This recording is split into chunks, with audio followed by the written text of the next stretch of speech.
How to communicate more in times of stress. It can be difficult to communicate effectively during stressful times. However, being able to communicate more often and well will allow you to manage the stressful situation better and help others deal with it, too. If you can ensure you're calm, learn to listen well, be clear and honest, and avoid blaming, you'll be able to communicate better during stressful situations both professionally and at home. Method 1: Improving communication overall. 1. Check in with yourself. In stressful times, you'll want to know your triggers and make sure you're relatively calm before communicating with others. If you're too angry or too distracted, you may shut down and not listen to others as well or say what you mean. Check in with your body for these clues to see if you're too stressed to talk. Muscle tightness, stomach ache, clenched fists, rapid or shallow breathing, flushed face. 2. Try to get calm. If you notice any clues in your body that you're too stressed to interact with others, try to get calm first. Practices like meditation, yoga, and deep breathing may help with stress management long-term, but might not be easy to implement in the moment if you feel like you're in the middle of a crisis. For quick stress relief, try to engage or focus in on one of your senses. By focusing in on a sensory experience, you'll feel more calm and reinvigorated to face the problem at hand. For example, you might try rubbing your neck and shoulders, petting your dog, lighting a favorite candle, sipping a hot tea or coffee, going for a short walk. 3. Pause to think. You should also give yourself some time to calm down your thoughts before communicating with others. It's important you've thought through what you need to say in order to get your points across to others well. This is particularly important during times of stress or crisis, when people may be more emotional, impatient, or prone to misunderstand you. 4. Be clear and concise. Be specific about what you need or about what the problem is. Do not get off track and bring up more than one point at a time, or you'll confuse the other person.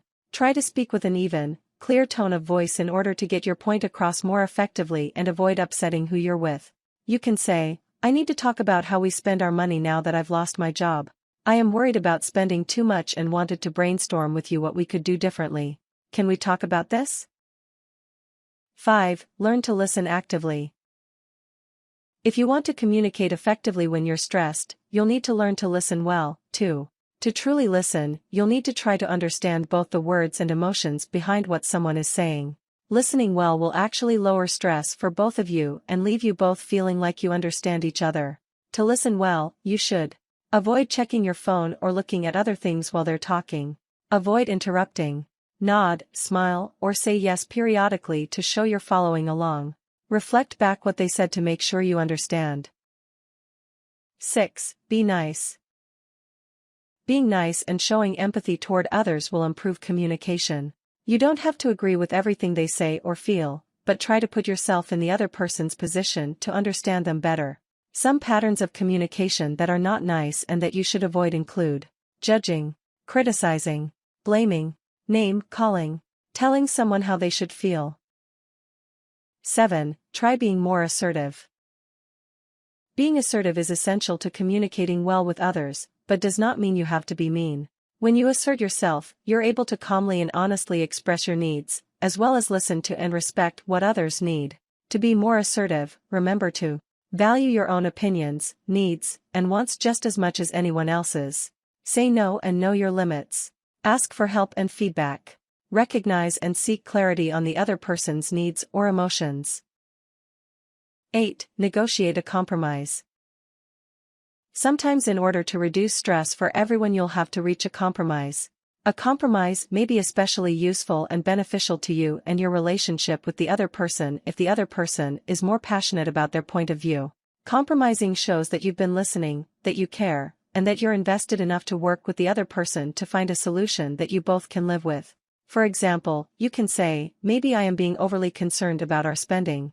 I'd be willing to cut down my spending on going out to eat and going to the movies, if you'd be willing to spend some time with me helping to budget for and plan meals.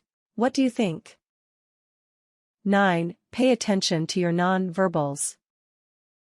Make sure that your nonverbal behavior, including body language and tone of voice, matches with what you're saying. Adjust your tone of voice so that you're not yelling and making the other person scared, uncomfortable, or more stressed. Some other non-verbals to attend to: pacing, clutching objects, crossing your arms tightly, making poor eye contact. Method 2: Improving communication at work. 1. Be clear about changes and expectations. When a crisis or stressful situation occurs at work, make sure everyone is clear about any new roles or responsibilities they have. Keep your coworkers and employees updated about any changes as you hear them, rather than allowing rumors and stress to build. Give your staff space to ask questions and air grievances about changing expectations and responsibilities. 2. Resolve conflicts quickly. You might not be able to put out every fire at work, but try to resolve any conflicts that arise as quickly as possible, particularly during times of stress. This will ensure people feel safe and cared for at work. This will also show that their concerns are valid and answered. 3. Be encouraging of others. Encourage coworkers and employees to contribute suggestions to how the workplace could be changed.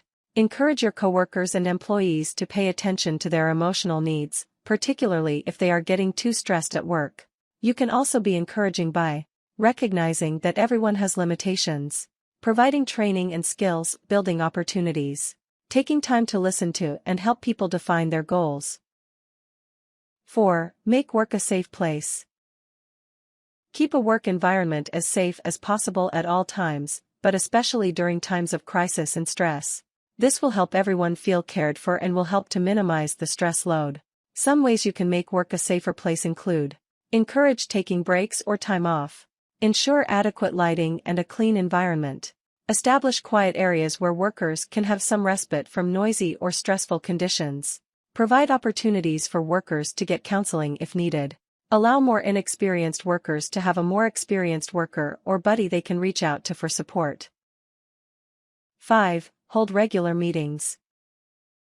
To reduce stress, hold regular meetings with your staff or coworkers. Make time to solve problems, build up your team, and recognize everyone's accomplishments. Keep in mind not to have wasteful or unproductive meetings, which can make the situation more stressful and communication worse. To keep meetings on track, you can set a time limit, have 3 clear objectives for the meeting, and use the last 10-15 minutes of the meeting for answering questions and clarifying expectations. Method 3: Improving communication with family. 1. Make family meetings a tradition. Before and during times of stress, whether it's something stressful occurring within the family or within the larger community, holding regular family meetings is an easy way for each family member to have time to share their concerns. Holding family meetings builds trust and allows a safe space for each member to get support. Successful ways to plan family meetings include: make the first part of the meeting fun and encouraging before moving into serious topics. Keep the meeting brief. Make everyone feel welcome to join the meeting, but don't force them to come. Let everyone have a turn speaking. Come to a consensus or compromise based on what everyone can agree to. 2. Avoid blame. Avoid placing blame or using judgmental language toward your family members. Avoid statements that begin with "you," which can sound like you're accusing your family member of something. Instead, try expressing yourself with "I" statements. These statements look like: name your feeling, "I feel." Name the situation, "when you." Explain how their behavior affected you, "because." Ask what you need in the future, "would you please." 3. Cool off when you need to. Know what your stress signals are and when things are getting too heated between family members to keep talking.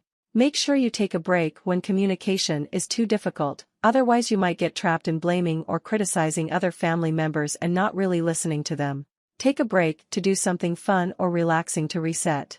You can say, "I think we all need to take a break for 15 minutes and come back to this later. Why don't we go outside and play with the dog?" 4. Check in for understanding. Don't ever assume that you're understanding what the other person is saying without checking in with them first. Checking in will help to avoid misunderstanding. You can ask, "What did you mean when you said? Did you mean, say, you feel ____? Did I understand that right?" 5. Reassure your family. Especially if you have young children, it's important to focus on the positive and be confident. State your assurance in your family's ability to make it through the stressful situation. Help your kids and other family members focus on the positive things that are going well. Remind them of everyone's unique personal strengths and contributions to the family. Make sure they know you're sticking together as a team. Tips. Communication during high-stress times or in high-stress environments may be more difficult because people tend to have more difficulty hearing, processing, and understanding information in those contexts. Establish trust and show that you care, otherwise the other person may have more difficulty believing you. Try to keep other changes to a minimum during times of stress, particularly for your children.